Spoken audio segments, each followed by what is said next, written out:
அனைவருக்கும் வணக்கங்க. இதாங்க நம்ம தக்காளி தோட்டம். தக்காளி கன்று அப்படிங்கிறது மானியத்தில் இருந்து தாங்க கொடுத்துருக்காங்க. அதுக்கு வந்து வாட்டர் உரமாக அவங்களே கொடுத்துருக்காங்க. நம்ம வந்து மழை பெஞ்சனால ஈரம் இருக்குங்க. அதனால நம்ம வந்து தண்ணி உரம் கொடுத்து வந்து தண்ணி கட்டுற வீடியோ வந்து இல்லைங்க. நெக்ஸ்ட் வீக் வந்து உரம் போட்டு தண்ணி கட்டுற வீடியோ வந்து தர்றேங்க. இப்போ வந்து கடந்த வாரத்தை பார்க்க போனாங்க. நம்ம வந்து அந்த பெட்டியோட ஒரு மடங்கு வந்து பெட்டி வந்து அதிகமாக வந்திருக்கணுங்க. ஆனால் வந்து நமக்கு மழையினால் கொஞ்சம் அடியாயிடுச்சுங்க. கடந்த வாரத்தில் இருந்த பெட்டியோட 2 பெட்டி தாங்க கூட வந்திருக்கு. விலை அப்படின்னு பார்க்க போனாக்கா கடந்த வாரத்தில் 370ங்க லாஸ்ட்டாக நம்ம வீடியோ போட்டப்ப. ஆனால் வந்து இந்த தக்காளி பழம் போனப்போ வந்து 330ங்க. இதுக்கு முன்னாடி வந்து 2 தடவை எடுத்துருக்கோங்க. அது வந்து ஒரு டைம் வந்து 280ங்க, ஒரு டைம் வந்து 300ங்க. இப்படி தாங்க விலை விற்றுட்ருக்கு. இதுதாங்க தக்காளி பழத்தோட விலை நிலவரம். இப்போ வந்து விலை அப்படின்னா நம்ம வந்து லாபம் நட்டம் அப்படின்னு சொல்லிட்டு நம்ம வந்து விவசாயம் வந்து பண்ணுறது இல்லைங்க. அதேமாதிரி லாபம் நட்டம் பார்க்காத தொழில் வந்து விவசாயிங்க. நாங்கள் வந்து ஒரு உணர்வு பூர்வமாக தாங்க பண்ணுறோம். எது வந்தாலும் பார்த்துக்கலாம், நம்ம அடுத்து வந்து வெள்ளாமை பண்ணலாம். எங்களோட நாங்கள் வந்து லாபத்தை நோக்கத்தில் இல்லைங்க. நாங்கள் வந்து வாழ்வாதாரத்தை வந்து உயர்த்தினா போதும் அப்படின்னு சொல்லிட்டு தாங்க விவசாயம் பண்ணிகிட்டு இருக்கோம். நம்ம அடுத்து வந்து 2 ஏக்கர் வந்து வெள்ளாமைக்கு வந்து உழவு ஓட்டிகிட்ருக்கோங்க. நான் தாங்க உழவு ஓட்டுறேன். பின்னாடி வந்து அந்த வீடியோ வருங்க, அப்போ பாருங்கள். அடுத்து அதில் என்னென்ன பயிர் பண்ணலாம் அப்படின்னு சொல்லிட்டு வந்து சொல்கிறேங்க. பெரும்பாலும் வந்து ஒரு வயலில் நம்ம வந்து குச்சிவெளி நடலாம் அப்படின்னு சொல்லிட்டு ஐடியா பண்ணிகிட்ருக்கோங்க.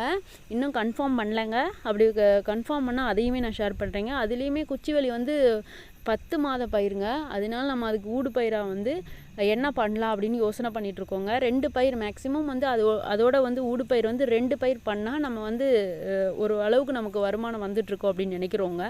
அதையுமே உங்களோட நான் வந்து ஷேர் பண்ணிக்கிறோம்.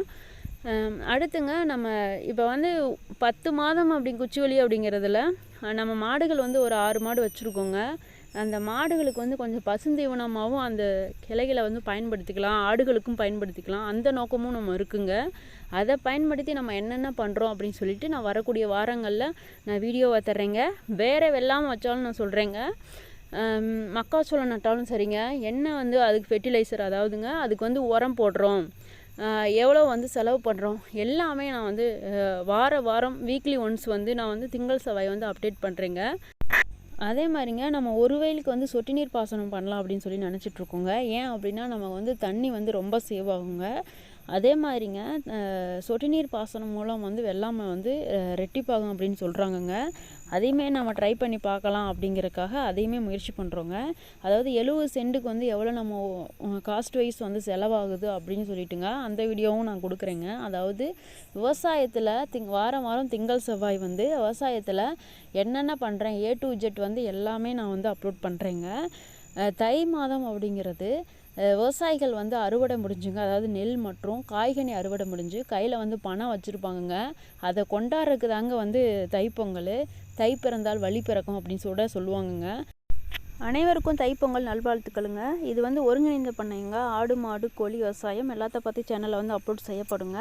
திங்கள் செவ்வாய் வந்து விவசாயங்க. அதே மாதிரி வியாழக்கிழமை வந்து மாடுங்க, சனிக்கிழமை வந்து கோழிங்க. சேனல் பிடிச்சா சப்ஸ்கிரைப் பண்ணி சப்போர்ட் பண்ணுங்கள், லைக் பண்ணுங்கள், கமெண்ட் பண்ணுங்கள், ஷேர் பண்ணுங்கள்.